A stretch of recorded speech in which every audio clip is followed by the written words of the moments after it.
Tutorial series के अंतर्गत अगला टॉपिक है स्वयं के प्रति रखें ईमानदारी।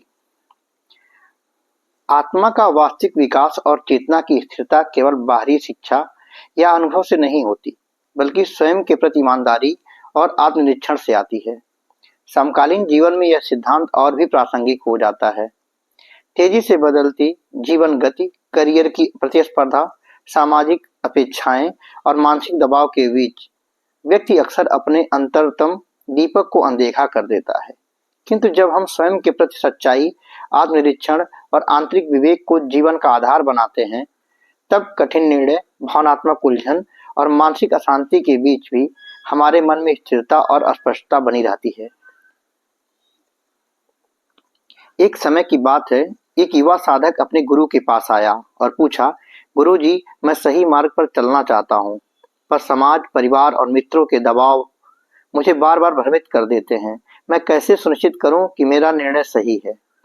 गुरु ने उसे एक शांत तालाब के पास ले जाकर कहा, इस जल की सतह को देखो। यदि पानी अशांत और भंवरों से भरा है तो चित्र स्पष्ट नहीं दिखता, किंतु जब जल स्थिर होता है तब केवल सत्य प्रतिबिंबित होता है।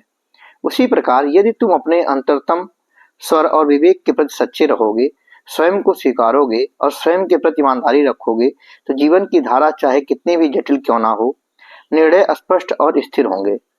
जीवन में हम अक्सर अन्य बाहरी परिस्थितियों के प्रभाव में अपने भीतर की वाणी को अनसुना कर देते हैं, किंतु सच्ची आध्यात्मिक स्थिरता और आंतरिक बल का आधार यही है कि व्यक्ति अपने अंतरतम स्वर और विवेक के प्रति सच्चा रहे।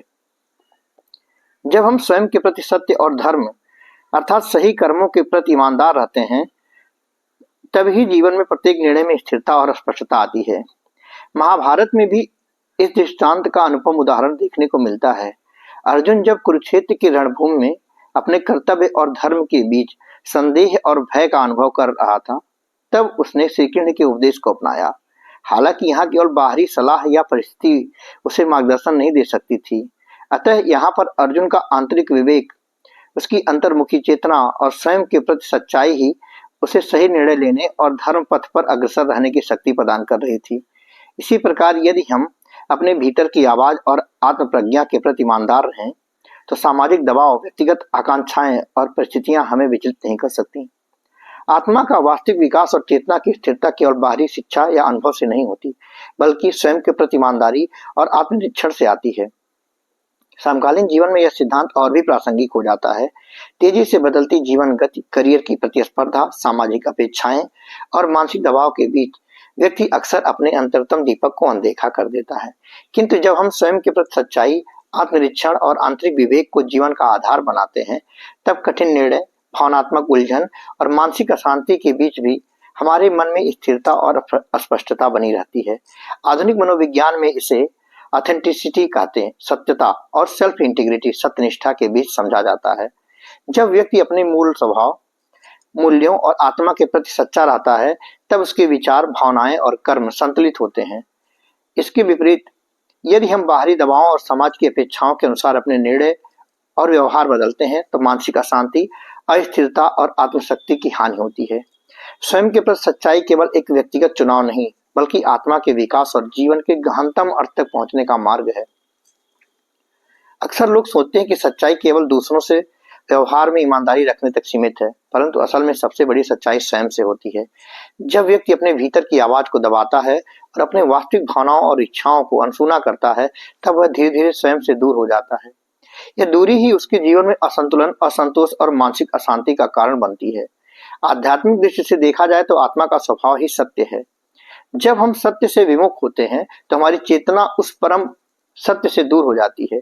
किंतु जब हम स्वयं के प्रति दयालु, ईमानदार और करुणामय रहते हैं, तब जीवन और बाहर का संतुलन स्थापित होता है। यह संतुलन ही आत्मा की स्थिरता है, यही विवेक की स्पष्टता है और यही जीवन का वास्तविक स्वतंत्रता है।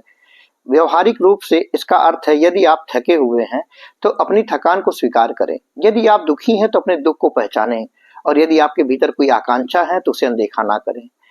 आत्मकरुणा का अर्थ है स्वयं को उसी प्रकार देखना जैसे हम किसी प्रिय मित्र को देखते हैं।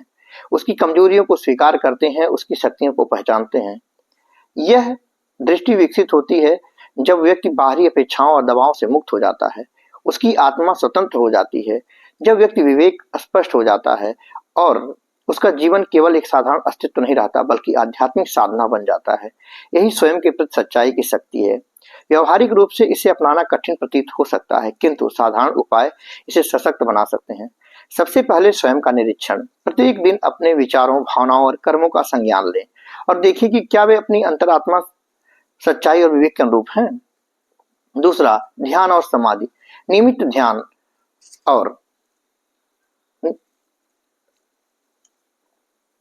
स्वयं के प्रति ईमानदारी भाव को प्रज्वलित कर सकते हैं, जो बाहरी परिस्थितियों से अप्रभावित रहती है।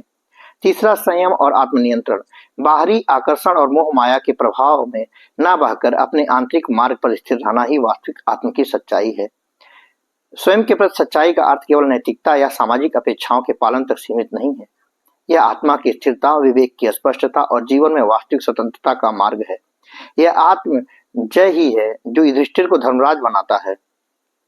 यह आत्म सत्य ही है जो अर्जुन को कुरुक्षेत्र में संदेह से बाहर निकालकर कर्म के पथ पर स्थापित करता है।